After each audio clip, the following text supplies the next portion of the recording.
കഴിഞ്ഞ ദിവസമാണ് പാതിരാത്രി തിരുവനന്തപുരം നഗരത്തിലെ നടു റോഡിൽ കിടന്ന് കേന്ദ്രമന്ത്രി സുരേഷ് ഗോപിയുടെ മകനും നടനുമായ മാധവ് സുരേഷും കോൺഗ്രസ് നേതാവുമായി വലിയ തർക്കമുണ്ടായത്.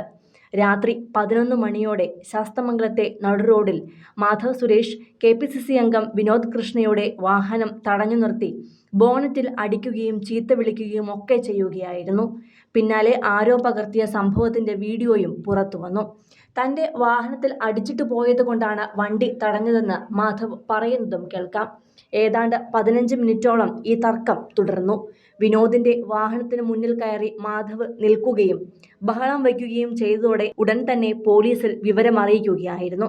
തുടർന്ന് മിനിറ്റുകൾക്കകം തന്നെ മ്യൂസിയം പോലീസ് സ്ഥലത്തേക്കെത്തി. മാധവനെ പോലീസ് ജീപ്പിൽ കയറ്റിക്കൊണ്ടു പോവുകയും ചെയ്തു. ബ്രത്ത് അനലൈസർ പരിശോധനയിൽ മാധവ് മദ്യപിച്ചിട്ടില്ല എന്ന് പോലീസ് കണ്ടെത്തുകയും ചെയ്തു. ഇതിനിടെ മാധവിന്റെ ബന്ധുക്കളും സ്ഥലത്തെത്തിയിരുന്നു. പിന്നീട് സ്റ്റേഷനിൽ വച്ച് സംസാരിച്ച് കേസില്ല എന്ന ധാരണയിൽ പിരിയുകയായിരുന്നു. മാധവിനും വിനോദ് കൃഷ്ണയ്ക്കും പരാതിയില്ല എന്ന് അറിയിച്ചതിനാൽ വിട്ടയച്ചുവെന്ന് പോലീസ് അറിയിച്ചു. GD എൻട്രിയിൽ രേഖപ്പെടുത്തി വിട്ടയച്ചുവെന്നും പോലീസ് അറിയിച്ചിരുന്നു. മാധവനെ ആദ്യം മുതൽക്ക് തന്നെ മനസ്സിലായെന്നും ബഹളം വയ്ക്കാതെ വീട്ടിൽ പോകാൻ പറഞ്ഞുവെന്നും വിനോദ് പറഞ്ഞു. കേന്ദ്രമന്ത്രിയുടെ മകനാണ്, വഴിയിൽ കിടന്ന് പ്രശ്നമുണ്ടാക്കി നാണക്കേടാകരുത് എന്നാണ് വിനോദ് ആദ്യം മുതൽക്കേ പറഞ്ഞത്. എന്നാൽ അതൊന്നും കേൾക്കാതെ അസഭ്യവിളി തുടരുകയായിരുന്നു മാധവ്. പിന്നീട് പോലീസ് സ്റ്റേഷനിൽ എത്തിയപ്പോൾ ഖേദപ്രകടനവും നടത്തി. അതോടെ പരാതിയില്ല എന്ന് വ്യക്തമാക്കുകയായിരുന്നു വിനോദ്. ശാസ്തമംഗലത്തെ വീട്ടിൽ നിന്ന് വെള്ളയാമ്പലത്തേക്ക് പോവുകയായിരുന്നു നടൻ മാധവ് സുരേഷ്. ഇവിടെ വെച്ച് കോൺഗ്രസ് നേതാവ് വിനോദ് കൃഷ്ണ ഓടിച്ച വാഹനവുമായി നേർക്കുനേർ ഇരുവാഹനങ്ങളും വരികയായിരുന്നു. വാഹനം കൂട്ടിമുട്ടുന്ന സ്ഥിതിയിലേക്ക് വന്നപ്പോൾ അവിടെ തന്നെ നിർത്തി ഇരുവരും പുറത്തേക്കിറങ്ങി വാക്കേറ്റത്തിൽ ഏർപ്പെടുകയായിരുന്നു. KPCC അംഗമാണ് വിനോദ് കൃഷ്ണ. തർക്കത്തെ തുടർന്ന് സംഭവ സ്ഥലത്ത് ആളുകൾ കൂടുകയും ഗതാഗതം സ്തംഭിക്കുകയും ചെയ്തു. 15 മിനിറ്റോളമാണ് ഇരുവരും നടു റോഡിൽ നിന്ന് വാക്കുതർക്കത്തിൽ ഏർപ്പെട്ടത്.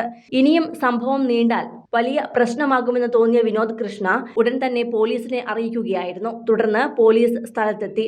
മാധവ് മദ്യപിച്ചിട്ടുണ്ടോ എന്ന് സംശയമുണ്ടെന്നാണ് വിനോദ് പോലീസിനോട് പറഞ്ഞത്. തുടർന്നാണ് മാധവിനെ പോലീസ് കസ്റ്റഡിയിൽ എടുത്തതും. വിനോദിനോടും പോലീസ് സ്റ്റേഷനിലേക്ക് എത്തുവാൻ ആവശ്യപ്പെട്ടിരുന്നു. വൈദ്യപരിശോധനയിൽ മാധവ് മദ്യപിച്ചിട്ടില്ല എന്ന് വ്യക്തമായി.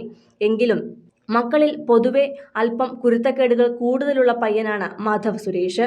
വീട്ടിലെ നോട്ടി പയ്യനായിട്ടാണ് മാധവ് സുരേഷ് അറിയപ്പെടുന്നതും. അതുകൊണ്ട് തന്നെ സുരേഷ് ഗോപി പിന്നാലെ തന്നെ മകനെ വിളിച്ച് വഴക്കു പറയുകയും ചെയ്തു. പുറത്തിറങ്ങുമ്പോൾ എല്ലാ കാര്യത്തിലും ശ്രദ്ധിക്കണമെന്നും നന്നായി പെരുമാറാൻ ശ്രമിക്കണമെന്നും സുരേഷ് ഗോപി ഉപദേശിക്കുകയുമായിരുന്നു.